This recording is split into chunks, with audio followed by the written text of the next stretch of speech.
नमस्कार, आप देख रहे हैं बेस्ट तक। मैं रजत देवगन। आज फिर से बाजार में तेजी बनती हुई नजर आई। दरअसल आज इतना आसान नहीं था। अमेरिकन मार्केट्स देखते तो पिछले सत्र में हाहाकार मचा हुआ था, क्योंकि वहां पर यूएस फेड की पॉलिसी आई थी। पॉलिसी तो एक्सपेक्टेड लाइंस पे थी, लेकिन यही नहीं समझ में आया था कि US Fed chair Kevin wash क्या करना चाहते हैं, भविष्य में ब्याज दरें बढ़ाना चाहते हैं, नहीं बढ़ाना चाहते। उन्हीं के एफओएमसी कमेटी के 3 मेंबर्स बोल रहे हैं कि 25 बेसिस पॉइंट्स रेट हाइक होनी चाहिए। इनके बस की नहीं हो रही। ऐसा लगा था कि डोनाल्ड ट्रंप के दबाव में आके पॉलिसी आई है। अमेरिकन मार्केट्स इतनी बुरी तरीके से टूट गए थे पिछले सत्र में। अच्छा, और वहां पर 30 साल की बॉन्ड यील्ड कूद गई थी, 10 साल की बॉन्ड यील्ड एकदम से ऊपर गई थी। जियो पॉलिटिकल टेंशन ऊपर से अलग स्केल की चल रही है। अमेरिका और ईरान के बीच में सीज फायर में भी बमबारी गोलाबारी जारी है। ऐसे मूड माहौल में ट्रेड करने उतर रहे थे और पिछले कुछ दिनों से लगातार हम चढ़ ही रहे थे। तो आज ऐसा लगा एक बार तो सरेंडर कर जाएंगे, लेकिन नहीं भैया नहीं। निचले स्तरों से आज भी खरीदारी होती हुई नजर आई। तो अभी भी बुल रन इंटैक्ट है। आज 24,249 के लेवल पे ओपन हुए थे और उसके बाद फिर एक डिप आई थी, 24,187 का लो लगाया। लेकिन आज के दिन का जो हाई है वो है 24,342। क्लोजिंग भी 24,300 के लेवल के ऊपर हो गई। 24,317 के लेवल की क्लोजिंग निफ्टी ने दिखा दी। 66 अंकों की बढ़त क्लोज टू क्लोज। और निश्चित रूप से देखोगे तो अच्छी रिकवरी है। और निफ्टी बैंक 58 अंक की गिरावट के साथ 57,147 के लेवल पे हुआ बंद। सेंसेक्स 273 अंकों की बढ़त के साथ 77,928 के लेवल पे हुआ बंद। बटी बटी मार्केट थी। कोई ऐसा नहीं कि फायरवर्क्स देखने को मिल रहे थे। जैसे पिछले सत्रों में कुछ आईटी स्टॉक्स में तेजी आई थी, आज ऑटो का नंबर आ गया। ऐसी वाली मार्केट थी। 25 शेयर निफ्टी के चढ़े, 25 गिरे। और ब्रॉडर मार्केट्स पे 1,326 शेयर चढ़े, उसके मुकाबले 1,973 शेयर गिर गए। लेकिन आप चार्ट्स पे समझिए पहले निफ्टी, और इस पे ये जो ग्रीन कलर का जोन है दिस इज डिमांड जोन, जो पिंक कलर का जोन है दिस इज सप्लाई जोन। उसके बीचों बीच कर रहे हैं आप ट्रेड। आप पिछले कुछ दिनों से कंसिस्टेंटली, पिछले कुछ महीनों से आप देख रहे हो कि बाजार में एक रेंज बाउंड सेशन देखने को मिल रहे हैं। और अभी भी आप 20 और 50 दिन की औसत को रिकॉन्कर कर चुके हो। जहां पर आप खड़े हो उसके जस्ट ऊपर 200 दिनों की औसत आके टकराती है, तो रेजिस्टेंस जोन के आसपास आप पहुंच चुके हो। लेकिन इस बार की जो तेजी आई है ना, इसने मंदी करने वालों को वाकई ट्रैप कर दिया, क्योंकि गैप से चढ़ते चले जा रहे हो। 2 बार हमने गैप अप ओपनिंग देखी। आज तो खैर कुछ नहीं हो पाया मार्केट से, लेकिन इस मूव पे, जो इस बार का मूव आया है, इसमें इस हफ्ते भी गैप अप ओपनिंग देखी थी।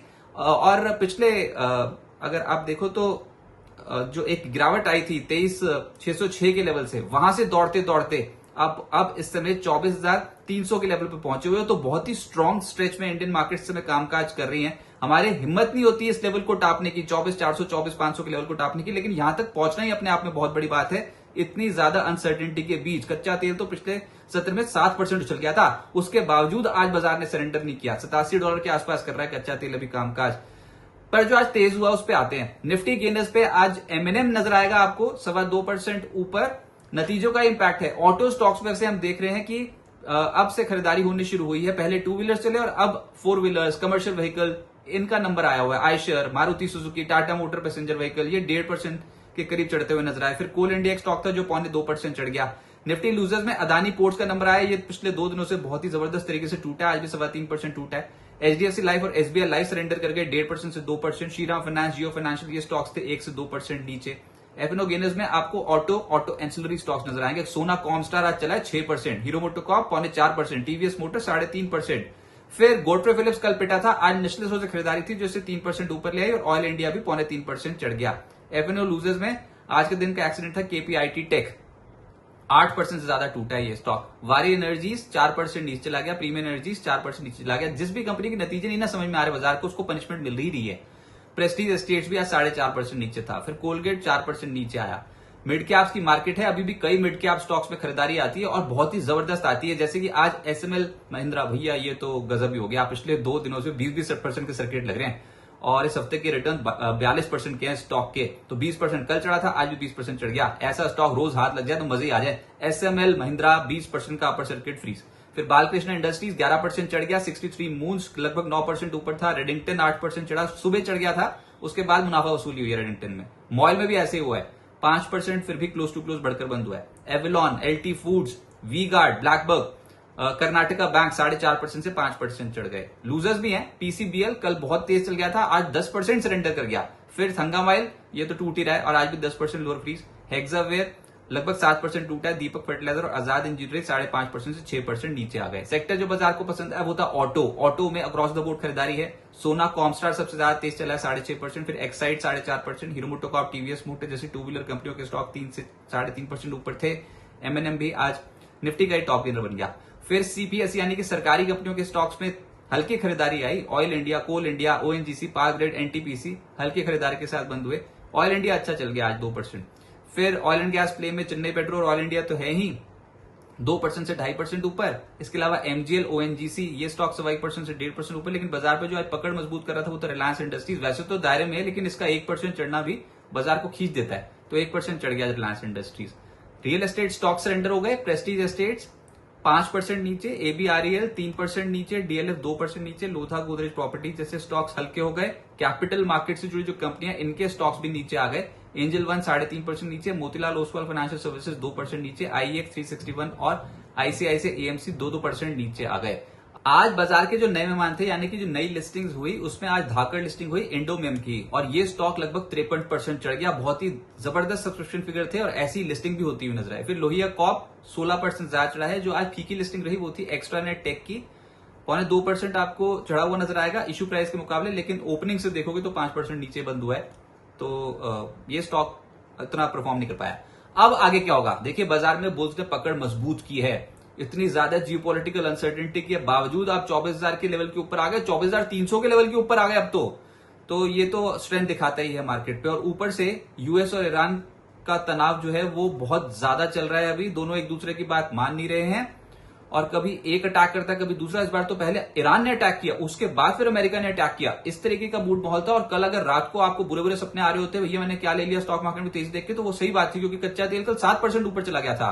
आज के सत्र में थोड़ा हल्का हुआ ना, $87 के आसपास, कल तो $90 के लेवल के पार गया था। तो ये अभी किस करवट लेगा ये युद्ध वगैरह का मूड माहौल, किसी को नहीं पता।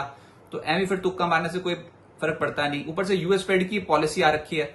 यूएस फेड की पॉलिसी में ब्याज दरें 3.5 से 3.75% पे स्थिर रखी केविन वॉश ने। लेकिन जो बाजार सुनना चाहता था उनसे कि आने वाले समय के लिए कुछ आउटलुक बताओ, कुछ ये बताओ ना, डेटा डिपेंडेंट रहेंगे, डेटा डिपेंडेंट रहेंगे। अरे कौन सा ऐसा डेटा देख रहे हो भाई, ये कौन से डेटा के बलबूते आप बोल रहे हो डेटा डिपेंडेंट रहेंगे। ये नहीं समझ में आ रहा उनको कि ब्याज दरें बढ़ानी है कि घटानी है। ऐसा लगा कि डोनाल्ड ट्रंप के दबाव में ये पॉलिसी निकाल रखी है, भैया नई नई नौकरी लगी कहीं कुछ होना जाए, ऐसे वाली स्थिति देखने को मिल रही थी। तो वहां के मार्केट बहुत बुरी तरीके से गए थे कल नीचे। डाउ जोन्स देखे तो 1100 पॉइंट्स नीचे चला गया था। नैस्डैक भी टूट गया था, लेकिन वो बात अलग है कि वहां पर मेटा प्लेटफॉर्म के नतीजे, उसके बाद वो स्टॉक टूटा था, माइक्रोसॉफ्ट चढ़ा था। तो बड़े बड़े नतीजों का इंपैक्ट देखने को मिल रहा है, जैसे कि अमेजन और अल्फाबेट के नतीजे आ जाएंगे, उसका भी इंपैक्ट देखने को मिलेगा। लेकिन ये जो गिरावट आई थी पिछली, ये सिर्फ यूएस फेड पॉलिसी की वजह से आई थी। थोड़ा कॉन्फिडेंस के साथ उतरना चाहिए था यूएस फेड चेयरपर्सन को, वो हुए नहीं और कॉन्फिडेंस की तो कमी नजर आ रही थी और फिर मार्केट पे भी रिफ्लेक्ट हो गई। तो देखना होगा अमेरिकन मार्केट्स किस तरीके से बिहेव करते हैं। ब्रेंट क्रूड ऑयल अभी भी $87 के आसपास है। हमारे लिए तो टेंशन की बात है, इतना तो हमसे पचाया नहीं जाता भैया, तेल सस्ता करो किसी तरीके से। 549 पॉइंट्स इस हफ्ते निफ्टी चढ़ा है, लगभग 2.25%। इस हफ्ते निफ्टी आईटी इंडेक्स 2426 अंक चढ़ा है, यानी कि 8.5%। जुलाई में देखोगे तो लगभग 18.5% चढ़ा है, 4895 अंक। आईटी हो गया, लोअर एंड से खरीदारी है। मैं रोज बोल रहा हूं कि आईटी हो गया है बहुत तगड़ा। आज थोड़ा ऊपरी स्तरों पे मुनाफा सुली है क्योंकि रेजिस्टेंस लेवल पे आ गए थे। और जब ये सेमीकंडक्टर और एआई वाली जो स्टॉक्स है ऊपर चलेंगे ना दुनिया भर में, हमारे आईटी नहीं परफॉर्म करेंगे। जब वो टूटेंगे हमारे आईटी चलना शुरू करेंगे। इस तरीके का इनवर्स कोरिलेशन बना रखा है। निफ्टी की 200 दिनों की औसत बेहद करीब है, 24,368 के आसपास, वहीं पर आके टकरा रहे हैं। अभी हम इस लेवल के ऊपर आना थोड़ा चुनौती हो रहा है, तो इसी को हम रेजिस्टेंस मान के चल रहे हैं। 24,365, फिर 24,455 और नीचे के तौर पे 24,170 और 24,135 का सपोर्ट। तो सपोर्ट जोन के आसपास आएगा तो वहां से खरीदारी आ जाएगी। ऊपर रेजिस्टेंस जोन तो है ही, इसको पार करना, यहाँ पर तो किसी ने टोटका ही कर रखा है इस जोन पे, आपको पता ही है, बहुत बार पिट चुके हैं। इस बार फिर से ऐसा लग रहा है, दिल में ये बात आ रही है कि भैया इस बार क्या पता निकल जाए ऊपर, तो कुछ वरदान मिल जाए, मार्केट को तेज हो जाए। लेकिन ये झटका बहुत बड़ा था, यूएस फेड पॉलिसी का झटका कोई छोटा मोटा नहीं था। हमको अपना देखना है, 5 अगस्त को हमारी पॉलिसी आने वाली है आरबीआई की, तो वो भी देखना है कि वहां पर क्या ब्याज दरों को लेकर आरबीआई गवर्नर बोलते हैं। खैर वो अगले हफ्ते की बात हो गई, लेकिन अभी एक सेशन और बचा है और ये हफ्ता बहुत बढ़िया गया मार्केट पे, लगभग 2.25% इंडेक्स चढ़ा हुआ है निफ्टी। और देखते हैं, अभी तो सेक्टर रोटेशन होगी। आज ऑटो का नंबर आ गया, कल कोई और होगा जो बाजार को संभालेगा। फाइनेंशियल से नहीं हो पा रहा बस, तो थोड़ा सा बिखरा बिखरा मार्केट रहेगा, लेकिन काउंटर स्पेसिफिक मूव्स तगड़ी देखने को मिलेगी और अच्छी स्ट्रेंथ देखने को मिल रही है इंडियन मार्केट।